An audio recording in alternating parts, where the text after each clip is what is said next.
Ассаламу алейкум, урматтуу достор. Амансыздарбы?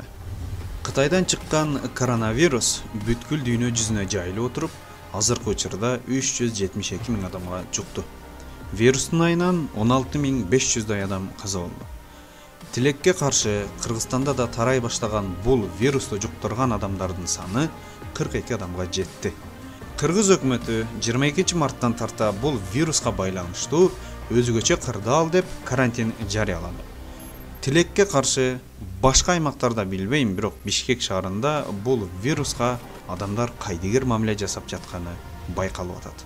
Азыр вирусту жайылтпоо абдан маанилүү болуп турат. Эмне үчүн адамдар бул вируска кайдыгер мамиле кылып жатат, маска тагынышпай жатат, көчөлөрдө карантин сактабастан беймарал ээн эркин айланып жүрүшөт, таң калыштуу. Балким кайдыгер караган адамдар бул вирус бизден алыс, бизге тиешеси жок, бизге коркунуч жок деп жатышы мүмкүн. Макул, ким кандай ой менен кайдыгер мамиле кылып жатат, өз аң сезимине абийирине коелу.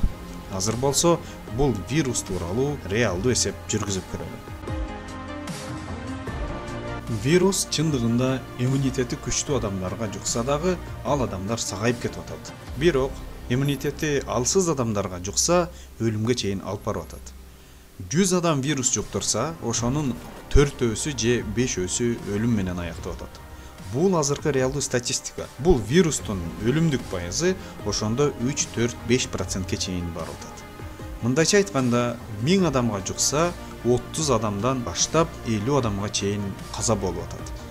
Балким бул цифраны сиз аз деп жаткандырсыз. Азыркы учурда дүйнө жүзүндө 7,5 миллиард адам жашайт.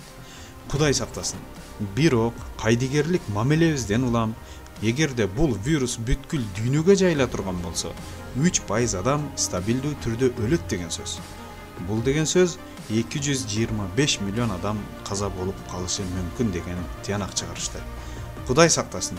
Эми болсо Кыргызстанда биздин кайдыгер мамилебизден, шалаакылыгыбыздан вирус бизге жукпайт деп жеңил ой менен жүрө берсек, Кудай сактасын, бүткүл Кыргызстанга жайылып кетсе, 5 миллион адамдын 3%-ин эсептеп көрөлчү туугандар.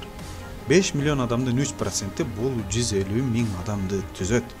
Эң азында ушунча адам, Кудай сактасын, 150 миң адам каза болуп калышы мүмкүн деп статистика чыгарышты.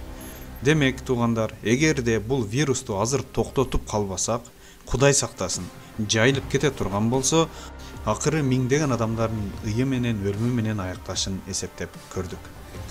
Азыркы учурда өлүмдүк пайызы көп болгон мамлекеттер дагы башында кайдыгер мамиледен улам ушул акыбалга келип жетти. Коронавирус башка ооруларга караганда адамдан адамга бат жугуп атат. Жаман жери, эгерде бул вирус адамга жукса, 14 күндөн 24 күнгө чейин билинбей жүрө берет. Бул убакыт аралыгында нечендеген адамдарга жугуп калып атат.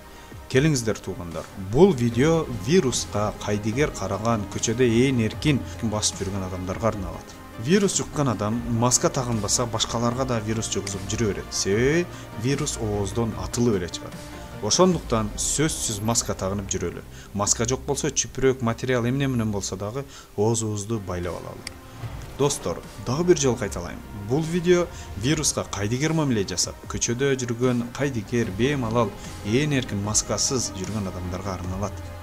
Келиңиздер, өзүбүздүн дагы башкалардын дагы ден соолугуну сыйлайлы, кам көрөлү. Сабырдуулук жеңиштин жарымы дейт. Урматтуу достор, Аллах Тааланын бул сыноосуна татыктуу чыдап сактаналы. Азыркы учурда үйлөрүндө миллиондогон адамдар карантин сактап отурушат. Жок дегенде, ошолордун дагы өзүбүздүн дагы ден соолугубузду сыйлап, көчөгө көп чыкпаганга аракет кылалы.